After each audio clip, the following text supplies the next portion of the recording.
obey. Trust and obey, for there's no other way to be happy in Jesus, but to trust and obey. Beautiful.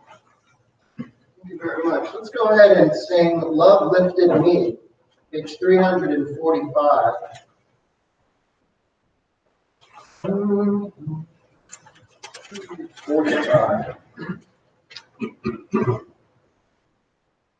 We'll go ahead and sing all three verses.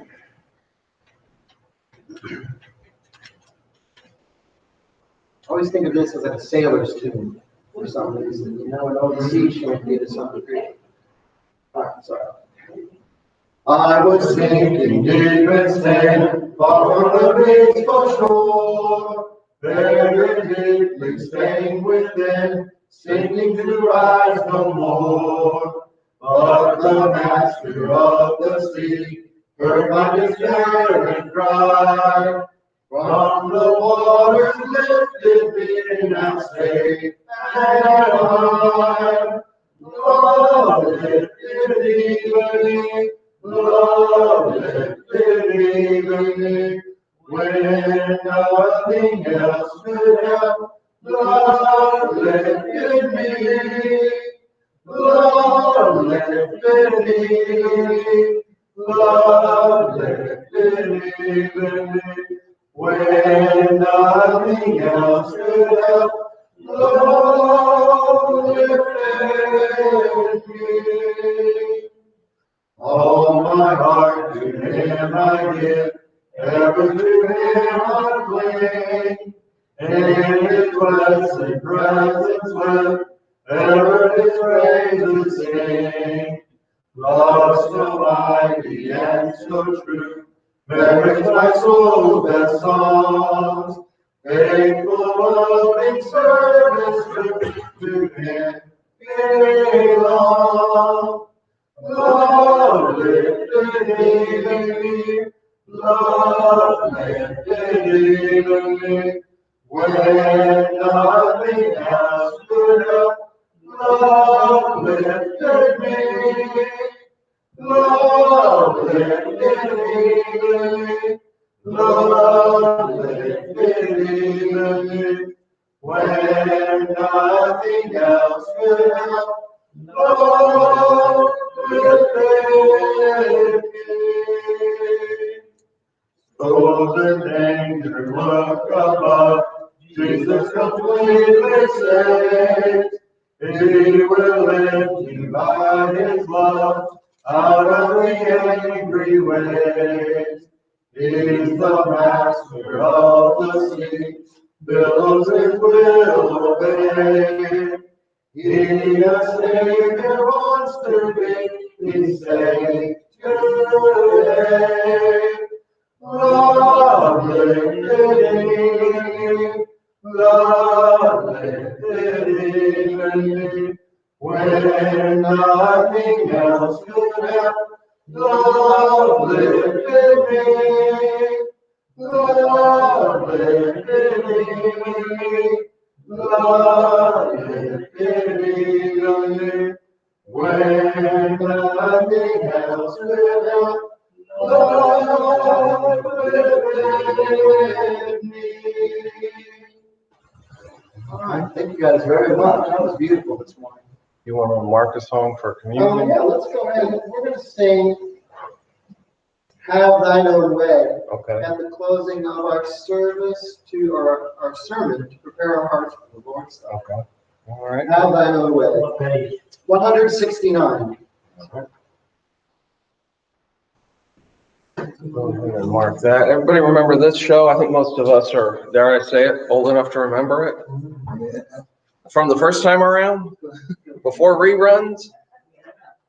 And y'all remember how it began with Peter Graves, Jim Phelps, Parker. He's a janitor in a building and goes into his supply closet, and there's this little manila envelope with a little tape recorder in it. And he would open it up, and it would say, "Good morning, Mr. Phelps.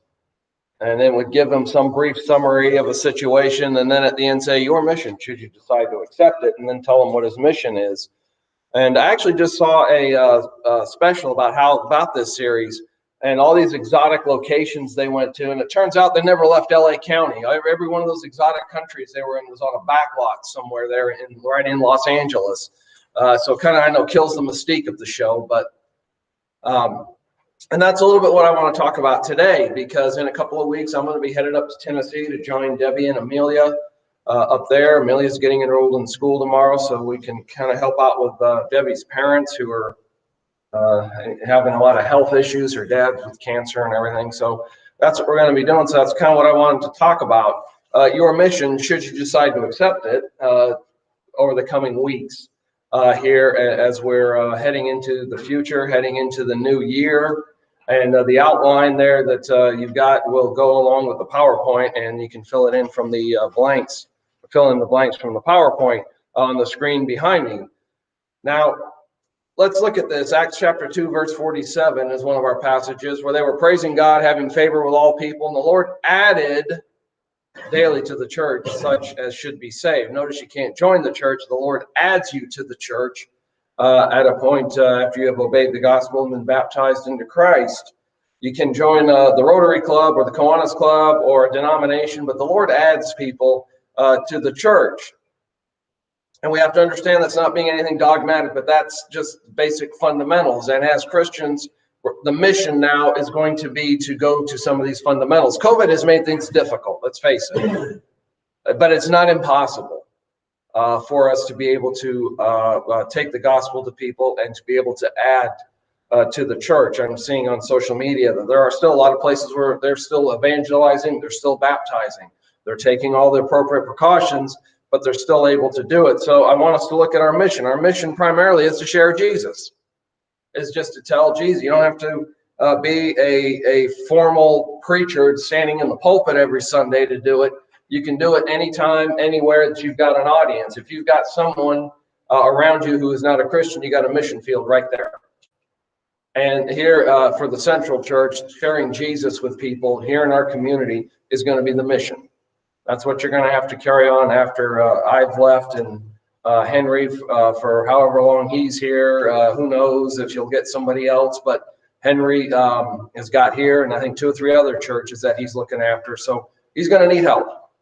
He's going to need everybody to participate and help him out, because the Great Commission, remember, is for everybody. All authority has been given to Jesus in heaven and on earth. Now, notice he said all authority has been given to him. He didn't just say some of the authority is given to him, but all authority is given to him. And Jesus, we've got to, if we really believe he is the only way that people can find salvation, then we've got to make sure we see that as an urgency to share it. Heard of and I can't remember his name, but it was an agnostic who once said that if I really believed that Jesus was the only way, I would talk about nothing else.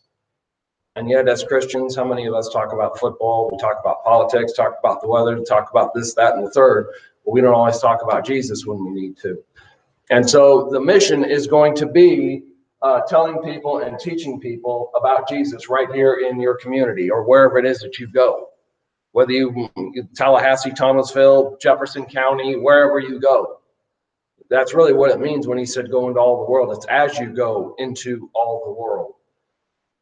There's an old legend that tells of how Jesus is having a conversation with the angel Gabriel in heaven, and tells him that he's got some fishermen, he's got a former tax collector, he's got all these people to spread the gospel.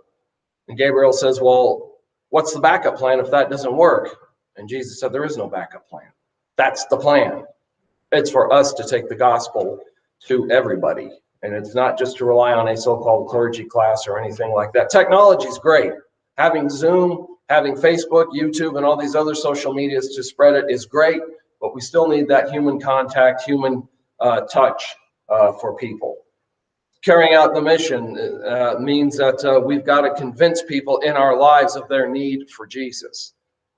And looking at some of the literature that's come out lately, you're looking at what a lot of denominations are doing. It's getting a little difficult because a lot of these places that you go to and they've got whatever church on their sign, and then they're turning around and saying, but Jesus really isn't the only way. There's all sorts of ways you can get there.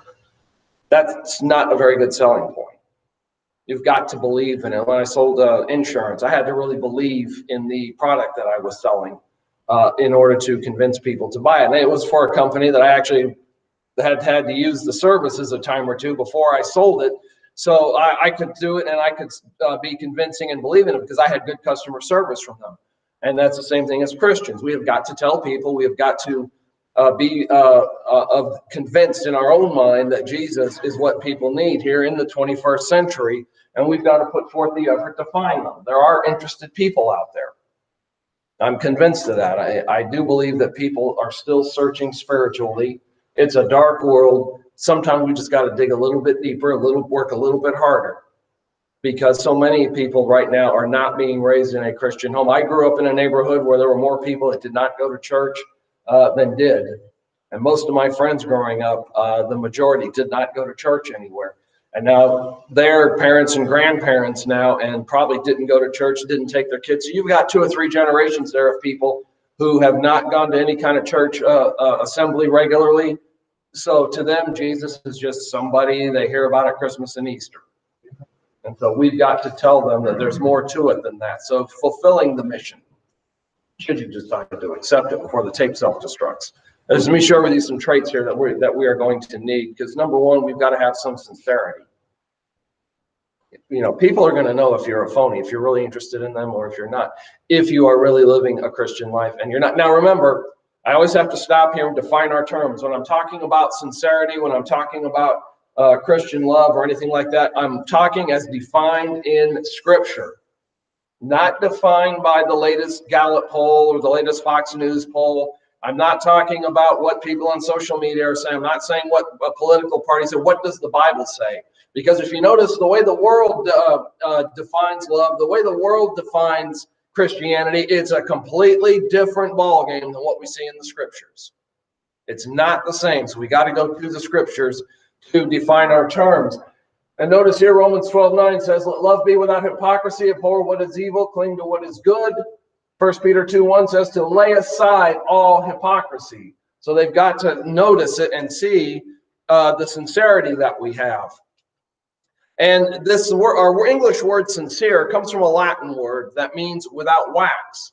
And so if you were in the marketplace and you were looking at some kind of pottery or earthen clay, and you're thinking about buying it, sometimes they got chipped while they were bringing it from the house or from their shop to the marketplace. So they would put a little bit of wax on it to hide, fill it in, to hide the cracks and the damage. And of course, let the buyer beware. Buyers would look at it, hold it up to the sun, expose it to heat, the wax would melt. And so for a merchant to give you, the buyer, assurance that the pottery that he was selling was good and didn't have any cracks, he would mark it as sincerus, without wax. And that became our English word sincere and sincerity. It means that there is nothing covering it up. There is no filter. That's what our sincere faith has to be. There's nothing covering it up. There is no filter over it.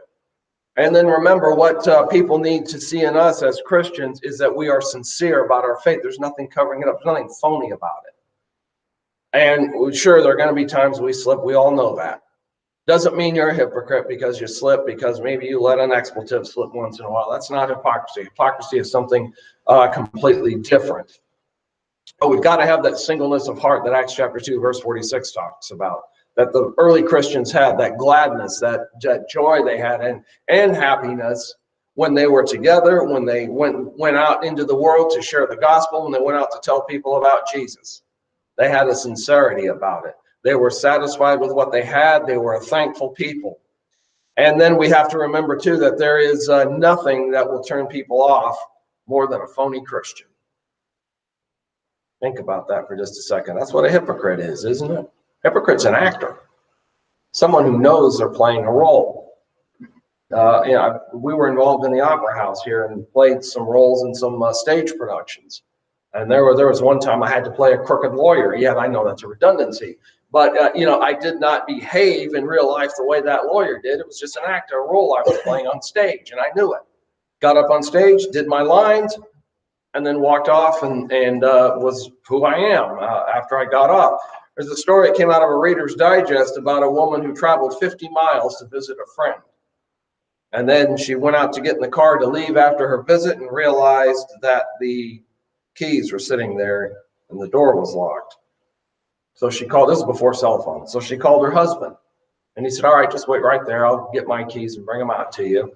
And then she went back out to the car and started poking around and realized that the back door was unlocked.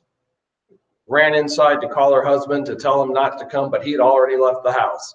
So her friend said, well, he's going to be mad when he gets here. So what are you going to do? And she said, well, I'll do what any red-blooded American wife would do. She went out, opened the back door, locked it, and closed it.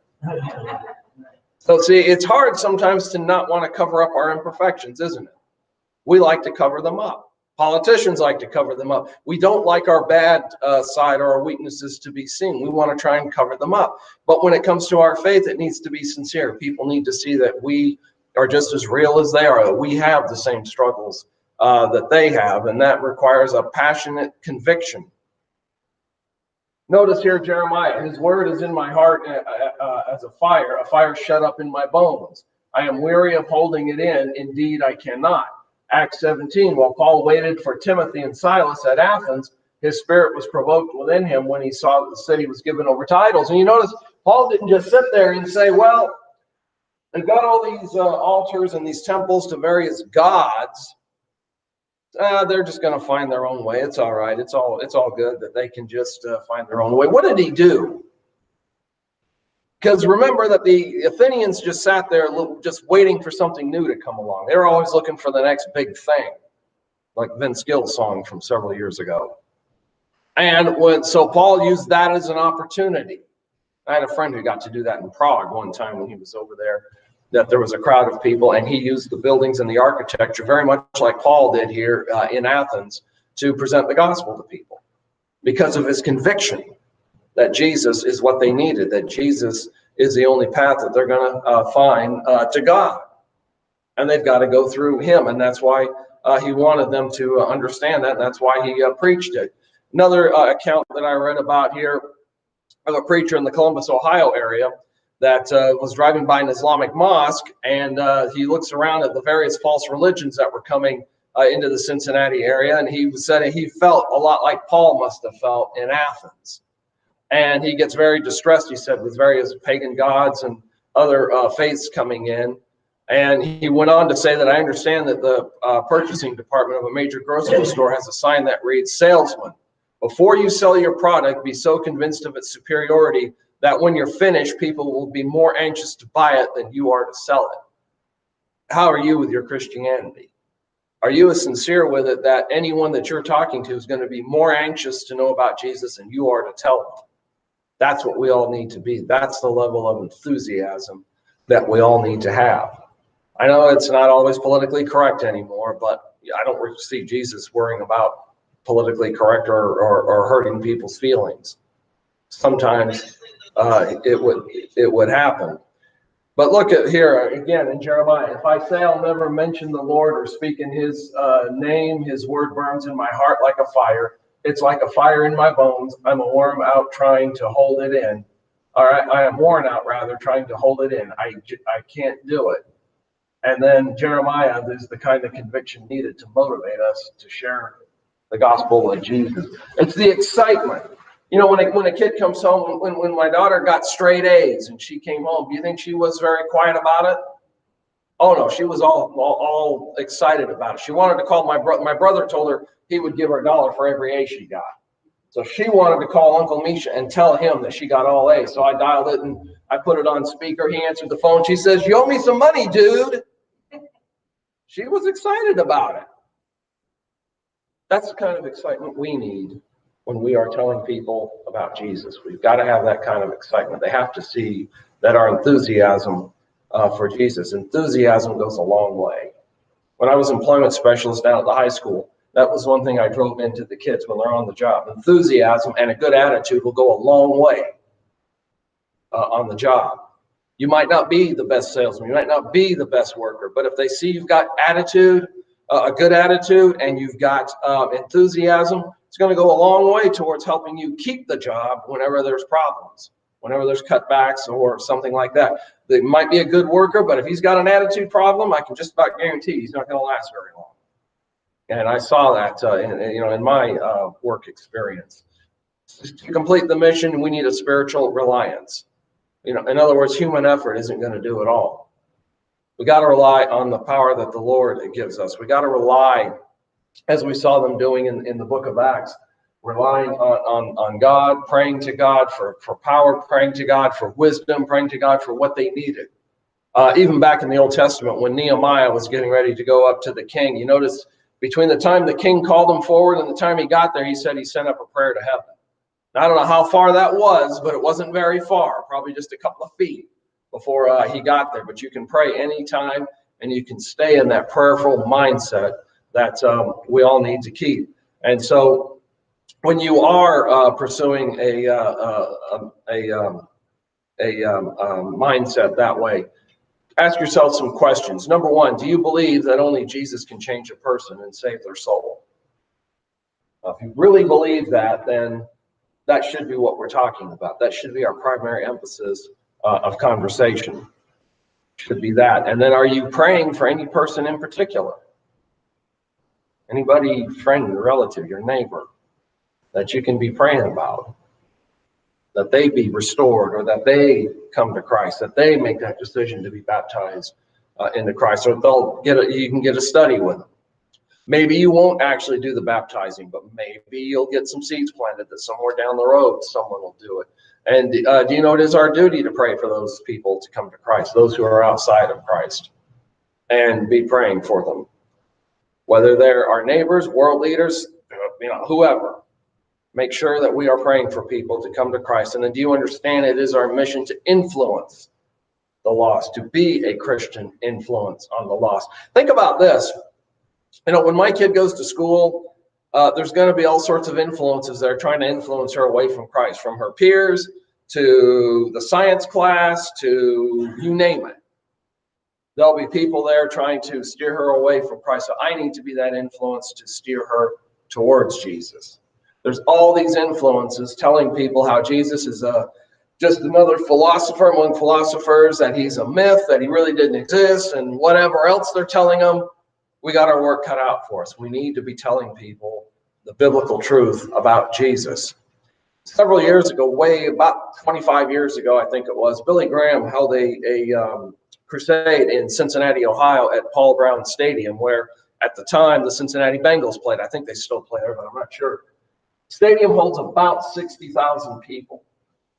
Now, setting aside the denominational error that he likes to teach, the people organizing the event went through the stadium and they prayed over every single seat. 60,000 seats. That's, I think, about a third the population of Tallahassee, maybe half. So just think about that. If it's something holding that size, that many people. They prayed over every seat for the person that's going to be sitting here, that person would, as they would put it, accept Christ. And they didn't know any of those people. They were complete strangers, but they were still praying for them. Total strangers. So who are you going to be praying for in 2021 to come to Jesus? That's part of your mission. That's part of the job as Christians, to have that appeal to urgency. Because a lot of times we do get a little too passive about our faith. Have you noticed that people who are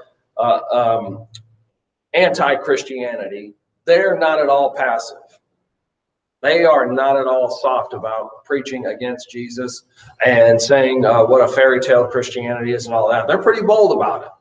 And they're going to get bolder with this incoming administration. I don't have any doubt about that. But we've got to pick up our game and be as bold as they are. Notice 2 Corinthians chapter 5, verse 20, that we implore you. What does that mean? It's urgent. We implore, we urge you, we are begging you, we are telling you.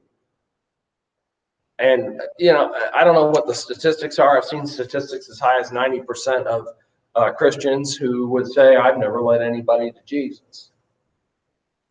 I just think if we could flip that somehow and have 90% of the Christians lead at least one person to Jesus. So let's see the urgency about our souls. That's our mission. Just like this fire crew going to put out a fire. If your house is on fire, do you want the fire crew to be pretty lax about it and stopping for coffee or to get donuts or doing something like that while they're going to your house? Or do you want them to get there and put the fire out? I'd rather they got there and put the fire out myself. So let's bear that in mind. There is an urgency. So your mission, should you decide to accept it, regardless of who is presenting the Sunday lessons, share Jesus with our community. So as we go into communion, Forrest, do you... And we're going to sing Have Thine Own Way, page 169. Have Thine Own Way. We'll sing all three verses. Have thine own way.